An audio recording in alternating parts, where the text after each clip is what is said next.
자, 오늘 우리에게 주시는 말씀은 로마서 1장 24절에서 32절 말씀입니다. 로마서 1장 24절에서 32절 말씀. 제가 가진 성경은 240쪽에 있습니다.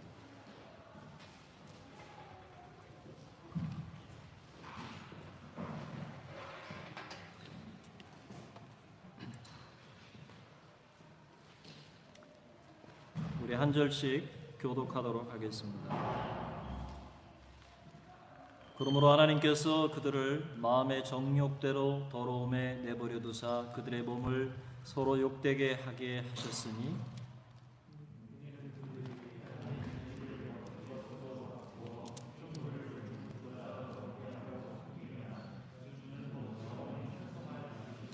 이 때문에 하나님께서 그들을 부끄러운 욕심에 내버려 두셨으니 곧 그들의 여자들도 순리대로 쓸 것을 바꾸어 영리로 쓰며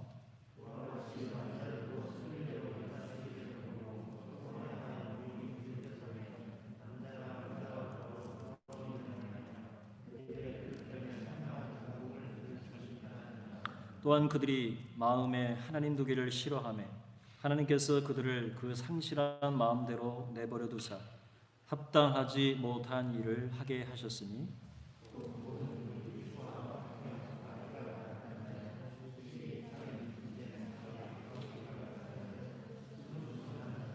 비방하는 자요 하나님께서 미워하시는 자요 능욕하는 자요 교만한 자요 자랑하는 자요 악을 도모하는 자요 부모를 거역하는 자요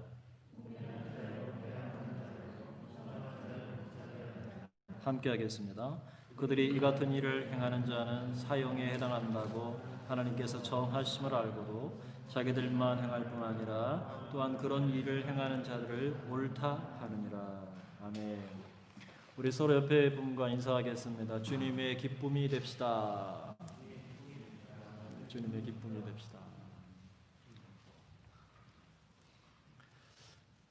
오늘은 복음이 필요합니다 라는 말씀의 제목으로 여러분과 은혜를 나누려고 합니다. 타락한 본성은 그 지식에 하나님 두기를 싫어합니다. 우리는 지난주에 하늘과 땅 그리고 우주의 질서 속에 나타난 하나님의 영원하신 능력과 그 신성을 사실 혹은 진리로 인정하지 않고 하나의 가치로 전락시킨 오늘 현대 사회를 우리가 진단했습니다. 우리는 중생한 그리스도인으로 하나님의 창조 능력과 신성을 가치가 아닌 진리로 그리고 사실로 믿고 우리 자녀들과 나누며 또 가르치고 나아가서 공적 장소와 학교 그리고 직장에서도 이 진리를 숨기지 않고 당당하게 표현할 것을 우리는 결단했습니다. 이것이 타락한 본성을 따라가는 살아가는 세상을 향해서 우리가 전해야 할 복음입니다. 여러분, 세상은 스스로 지혜 있다라고 말하지만 어리석게 되어서 창조 세계 속에 분명히 보여 알려진 하나님의 그 신성을 부인합니다. 그래서 하나님의 영광을 썩어질 사람 그리고 새와 짐승과 기어다니는 동물 모양의 우상을 손으로 빚고 그리고 다듬고 깎아서 그 앞에 머리를 조아립니다.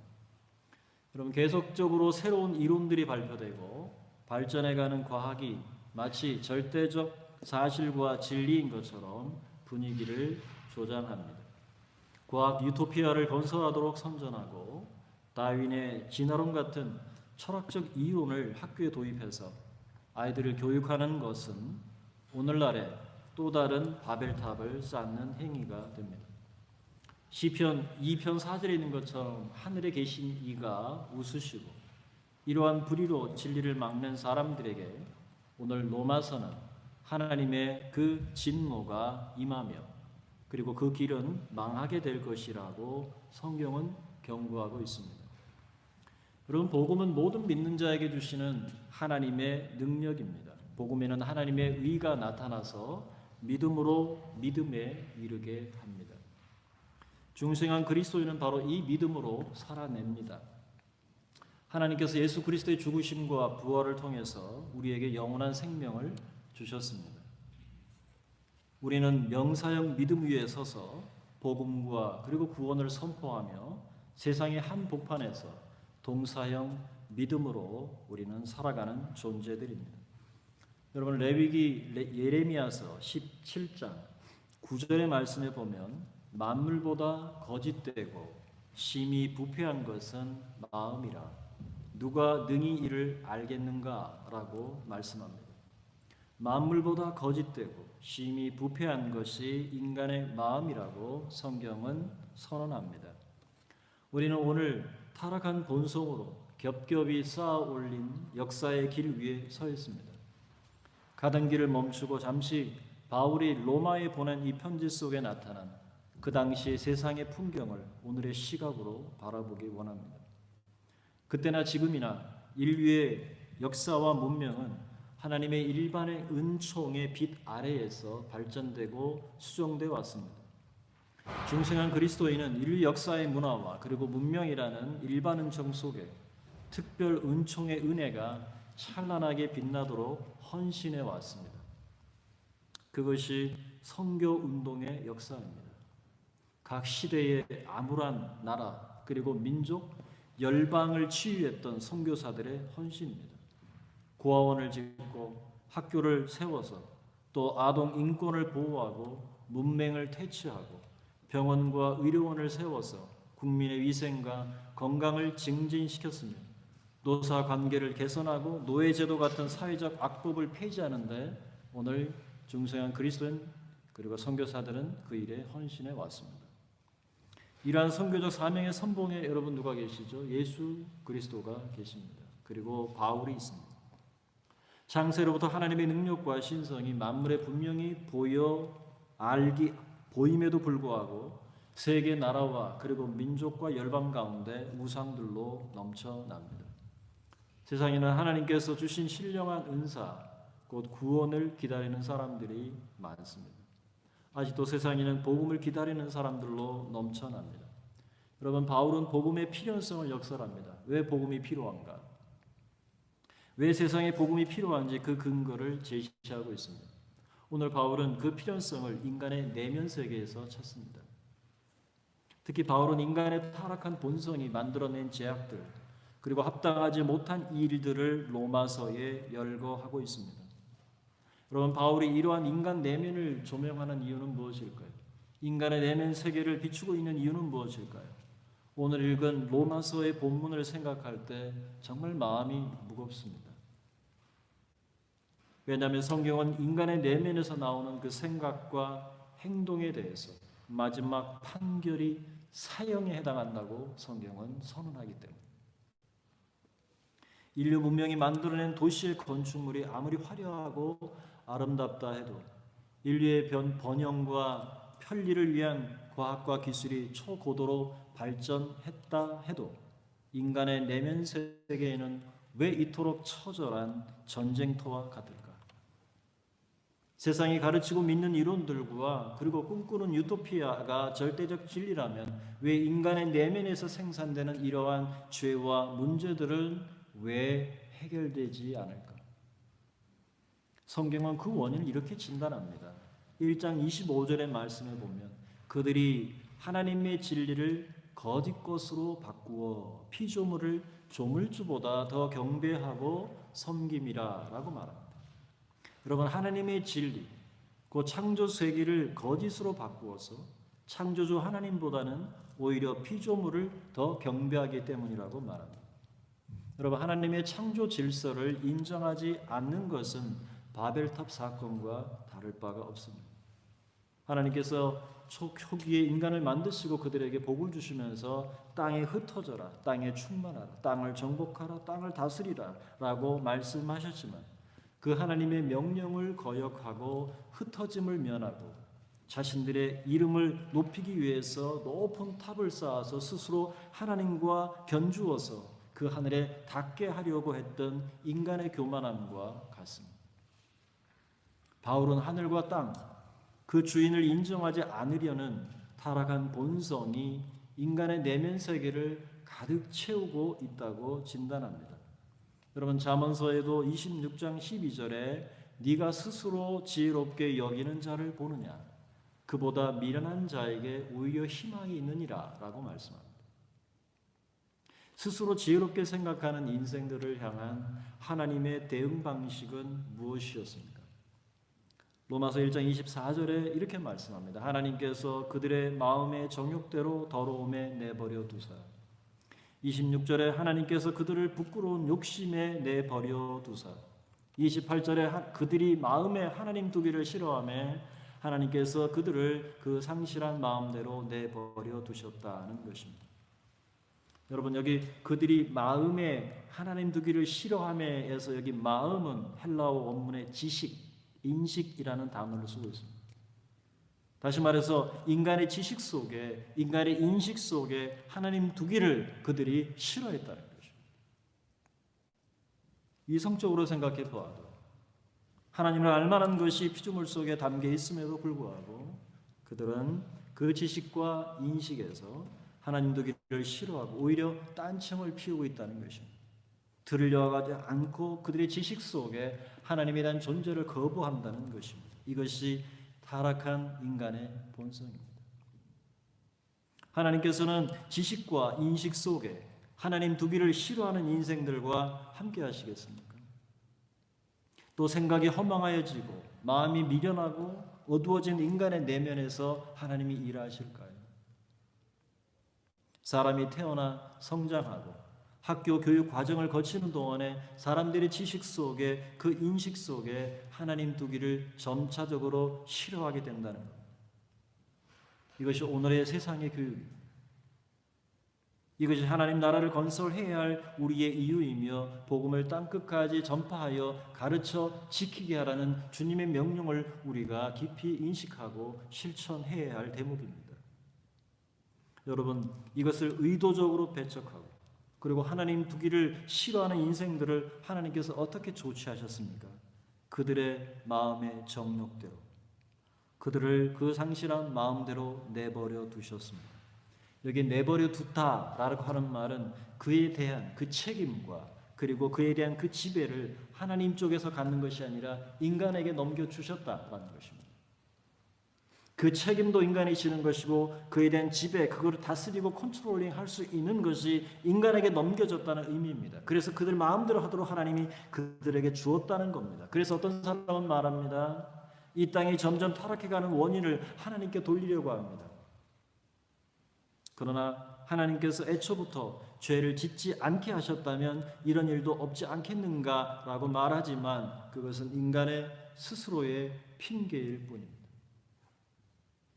자신의 똑똑함을 드러내고 그리고 마지막에는 하나님처럼 되고 싶은 그 사탄의 복심이며 인간 내면적 욕망이라고 성경은 선언합니다. 거기에 대해서 아무도 핑계하지 못한다라고 지적합니다. 여러분 오늘 바울은 본문을 통해서 이렇게 하나님께서 내버려 두신 결과로 나타난 인간의 내면적 생산품들을 두 가지 측면에서 소개합니다. 인간 타락한 본성 속에서 나오는 두 가지는 무엇이냐? 하나는 행동과 관련된 것이고 하나는 마음과 관련된 두 가지라고 바울은 소개합니다. 그럼 먼저 여기 행동과 관련된 것, 그것이 1장 24절과 25절에 기록되어 있습니다. 그러므로 하나님께서 그들을 마음의 정욕대로 더러움에 내버려 두사 그들의 몸을 서로 욕되게 하셨으니 이는 그들이 하나님의 진리를 거짓 것으로 바꾸어 피조물보다 조물주를 더 피조물을 조물주보다 더 경배하고 섬김이라. 주는 곧 영원히 찬송할 이시로다. 아멘. 계속해서 26, 27절을 보시면 이 때문에 하나님께서 그들을 부끄러운 욕심에 내버려 두셨으니 곧 그들의 여자들도 순리대로 쓸 것을 바꾸어 영리로 쓰며 그와 같이 남자들도 순리대로 여자 쓰기를 버리고 서로 향하여 음욕이 부릴 듯하며 남자가 남자를 더불어서 부끄러운 일을 행하여 그들의 그릇된 상당한 보험을 그들 자신이 받았다라고 말합니다. 여러분 성경은 이러한 행동에 대한 근거 그것을 마음의 정욕이라고 표현합니다. 부끄러운 정욕, 부끄러운 욕심 때문이라고 말을 합니다. 이것은 그들 마음의 욕심으로부터, 그들의 속에서부터 정욕으로부터, 갈망으로부터, 탐욕으로부터 나온 행동의 결과라는 성경의 진단입니다. 여자가 여자를 더불어서, 남자가 남자와 더불어 이루어지는 성행위는 그들의 욕심과 정욕과 탐욕과 갈망이 낳은 생산품이지 생득적으로 태어날 때부터 타고난 것이 아니라 자신들이 스스로 선택한 부끄러운 일이라는 점입니다. 이러한 성향은 인간 내면 깊은 곳에 세워진 바로 그 죄 공장에서 생산된 것입니다. 인간의 내면 깊은 곳에 죄의 팩토리가 있는 것이죠. 하나님 두기를 싫어하는 타락한 인간의 본성에서 나온 생산품, 그것을 중단할 방법이 있을까요? 성경은 단언합니다. 그것은 바로 복음입니다. 복음밖에는 길이 없습니다. 이 복음을 통해서만 그것을 중단할 방법이 있다라고 성경은 선언하는 것입니다. 여러분, 바울은 로마에 있는 기독교인들에게 이 문제를 해결할 방법을 가르칩니다. 이러한 성향은 타락한 본성에서 생산되는 행동, 그리고 인간 내면과 서로 맞물려 있습니다. 오늘 바울이 두 번째 주목하는 것이 있습니다. 그것은 바로 내면적인 죄들입니다. 1장 28절 31절에 말합니다. 또한 그들이 그 지식에 하나님 두기를 싫어하며 하나님께서 그들을 그 상실한 마음대로 내버려 두사 합당하지 못한 일을 하게 하셨으니 곧 모든 불의와 추악, 탐욕, 악의가 가득한 자요, 시기, 살인, 분쟁, 사기, 악독이 가득한 자요, 수군수군하는 자요, 비방하는 자요, 하나님을 미워하는 자요. 원문은 그렇습니다. 능욕하는 자요, 교만한 자요, 자랑하는 자요, 악을 도모하는 자요, 부모를 거역하는 자요, 우매한 자요, 배약, 신용을 깨트리는, 약속을 깨트리는 자요, 무정한 자요, 무자비한 자라라고 기록합니다. 여러분, 바울은 인간의 내면에 세워진 그 죄의 공장에서 생산되는 품목들을 마치 마켓에 진열하듯이 그 죄의 품목을 하나하나 적나라하게 진열하고 있습니다. 바울은 지금 로마에서 하나님의 사랑을 받고 예수 그리스도의 것으로 부르심을 받은 모든 유대인과 헬라인들을 생각하면서 그들에게 이 복음의 필요성을 일깨우고 있는 것입니다. 이 서신을 받고 있는 로마의 교회는 얼마나 깊이 공감할 수 있었을까요? 왜냐하면 그 시대가 그렇기 때문에 바울의 이 서술은 그들의 마음에 충격이 될 수 있습니다. 그런데 우리가 잠시 생각해 보면 이러한 내면의 죄악이 비단 1세기 사람들만의 이야기일까 하는 것입니다. 인간의 타락한 본성은 그때나 지금이나 변하지 않고 여전합니다. 이 메시지는 오늘 우리 시대에 던지는 화두입니다. 인간의 본성이 변하지 않는다는 것입니다. 그래서 타락한 본성을 가진 모든 인간에게 필요한 것은 무엇일까요? 여러분, 마지막 날 인간이 만든 그 화려한 건축과 초고도 화학, 의학과 생명공학이 구원을 받기 위해서는 영원한 하나님의 주권과 통치가 인정되어야만 합니다. 하나님의 주권과 통치 안에서 이루어진 그 건축과 그 예술과 과학과 의학과 그 모든 생명공학들은 구원을 받게 됩니다. 하지만 그렇지 않다면 구원을 받지 못하고 전부 불타 없어질 것들입니다. 여러분, 이것은 우리 스웨덴을 한번 생각해 보시기 바랍니다. 스웨덴 땅은 바위로 덮여 있습니다. 그래서 알프레드 노벨이 그 스웨덴 바위 덩어리를 깨서 건축하기 위해서 다이너마이트를 개발합니다. 다이너마이트를 발명했죠. 그런데 의도와는 다르게 어떻게 됐습니까? 전 인류를 위협하는 폭탄과 핵무기 같은 무기로 변한 것, 바로 이러한 이치입니다. 여러분, 지금 세상에 필요한 것은 이러한 문명의 이익이나 과학 지상주의가 아니라 인간의 타락한 본성을 치유하고 회복하는 것이 선행되어야 합니다. 인간의 심연에 세워진 그 죄의 공장이 파괴되지 않는 이상 인간의 타락한 본성은 계속해서 그 죄악을 생산해낼 수밖에 없는 존재다라는 것입니다. 여러분, 중생한 그리스도인이란 바로 이 죄를 생산해내는 죄의 공장, 그 죄의 팩토리가 파괴되었다는 것입니다. 예수 그리스도의 그 은혜로 그 죄의 공장이 파괴된 것을 의미합니다. 죽었던 영이 중생했다는 것, 영이 살아남으로 말미암아 우리 속에 있는 그 죄의 근원을 박살이 났다는 것. 예수 그리스도의 그 은혜로 그 공장이 파괴된 사람들, 그것이 바로 복음입니다. 바울은 이런 죄악들과 그리고 합당하지 못한 일을 행하는 이유가 인간의 타락한 본성이라고 말합니다. 모든 사람이 죄를 범하였음에 그래서 하나님의 영광에 이르지 못한다라고 로마서 3장 23절에 선언하는 것입니다. 세상 모든 사람에게 필요한 것은 복음입니다. 다른 길은 없습니다. 타락한 본성을 치유하고 회복시킬 예수의 복음이 우리는 전파하는 것입니다. 사랑하는 여러분, 이 복음이 모든 사람에게 필요합니다. 복음이 세상 구석구석에 그리고 사회 구석구석의 모든 세대에게 전파될 때 그 죄를 생산하는 공장이 가동은 멈추게 될 것입니다. 그리고 사회는 죄악의 깊은 늪에서 빠져나올 수 있게 될 것입니다. 제가 어저께 TV 프로를 하나 봤는데요. 여러분 보니까 전북 익산 장전마을이라는 곳이 소개됐습니다. 근데 그곳에는 39가구가 살고 88명이 사는데 그 중에 30명이 암 확진을 받았습니다. 온갖 암, 폐암, 위암, 그 다음에 식도암, 유방암, 갑상선암, 이런 수많은 암들이 발생했다는 겁니다. 그런데 그 원인을 알 수가 없는 거예요. 알고 봤더니 그 근처에 약 17년 동안 비료를 만드는 생산 공장이 있었다는 겁니다.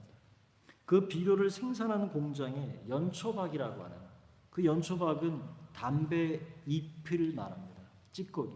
그 담배 잎을 고열에 가열하면은 비료를 만드는 게 되나 봐요. 근데 그 연초박을 사용해서 니트로산이나 탄화수소 같은 것이 많이 분출이 돼서 17년 동안 그 마을에 계속 뿌려진 겁니다. 그러니까 88명 중에 30명이 암 확진이 되고 18명이 암으로 죽었습니다. 공장에서 계속 생산되어지는 그 가스, 그 지역에 있는 모든 사람이 피해를 누리게 된 것입니다. 우리의 본성이 이것과 같습니다. 죄의 본성은, 타락한 본성은 멈춰지지 않는 이상은 끊임없이 이러한 죄와 끊임없이 이러한 내면의 그 악한 일들을 우리는 생산해내게 되는 것입니다. 여러분, 우리는 말세를 살아갑니다. 특히 연초에 우한에서 시작된 코로나 사태로 지구촌이 몸살을 앓고 있고 모든 교회의 생태계도 변화를 겪고 있습니다. 아마 우리 신앙생활도 상당히 많이 지금 변해왔습니다. 저도 정신이 없습니다. 여러분, 전 세계 교회들이 어려움을 호소하고 있고 최근 한국 교회는 더 큰 난관에 봉착해 있습니다. 여러분, 우리가 대면 예배를 서로 못 드리니까 여러분 가정에서 시간을 보낼 때 여러분 유튜브를 조심하시기 바랍니다.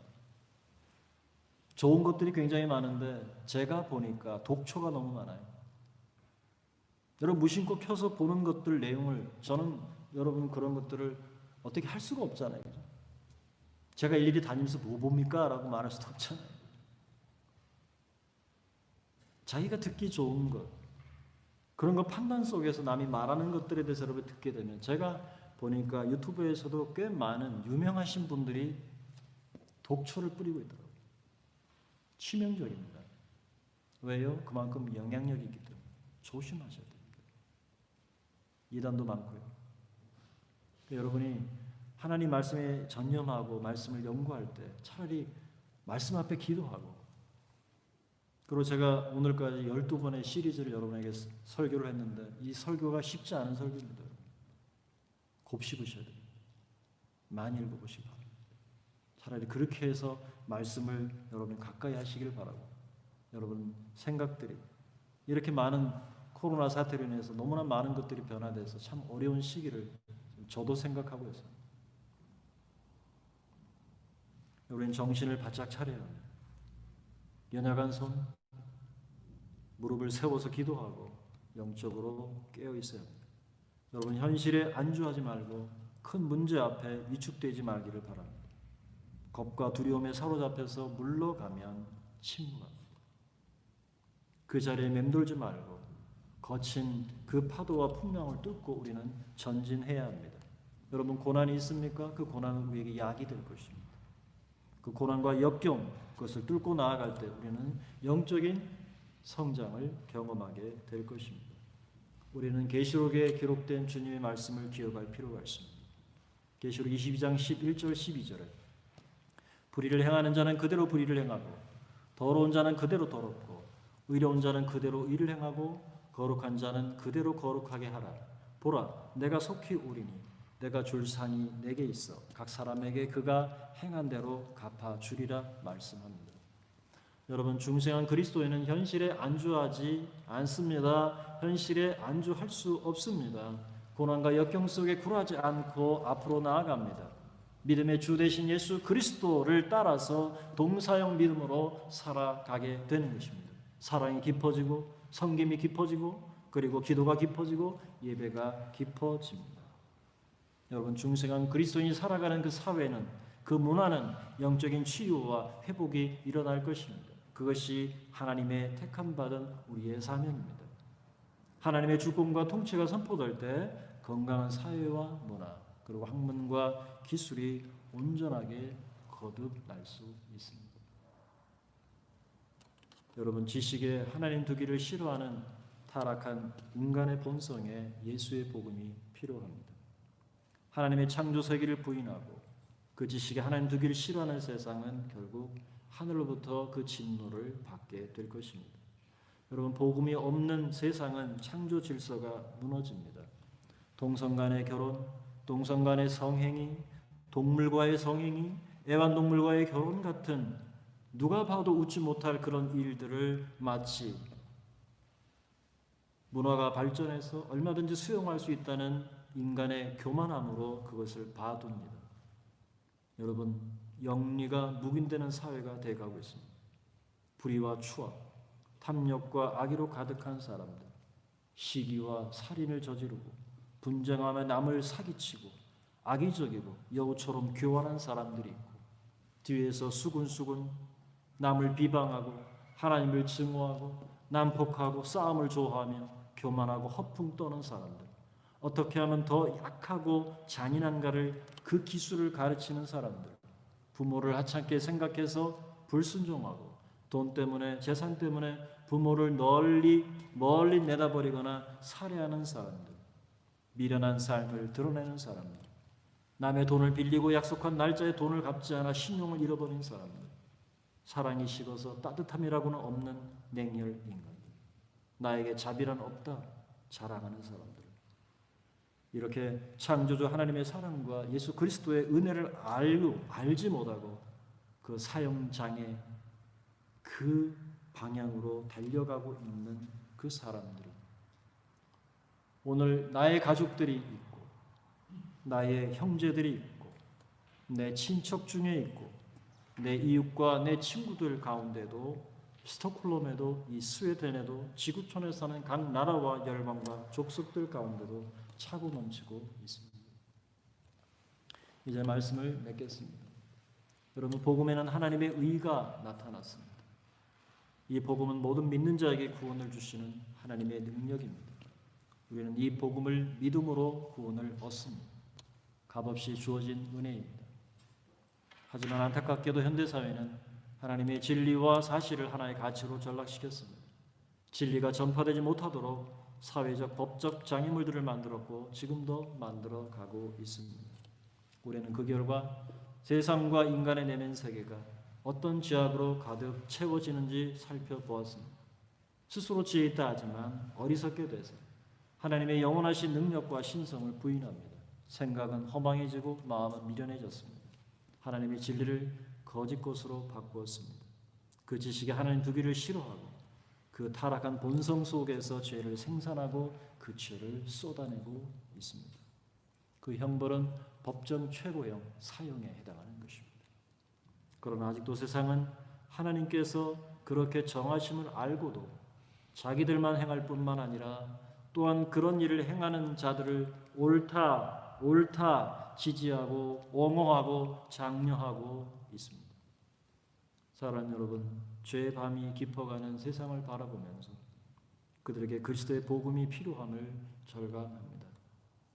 우리는 어떻게 이웃에게 그 복음을 들고 다가갈 수가 있을까요? 소망하고 바라기는 지금도 죄의 노예가 되어서 사형장으로 치달리는 이 땅의 수많은 사람들을 진리의 복음으로 인도하고 세상의 모든 영역에 여러분의 직장과 여러분의 그 사무실과 연구실에서 하나님의 통치와 하나님의 주권이 인정되고 하나님이 방문하시도록 여러분 쓰임받는 저와 여러분 될 수 있기를 주님의 이름으로 축원합니다.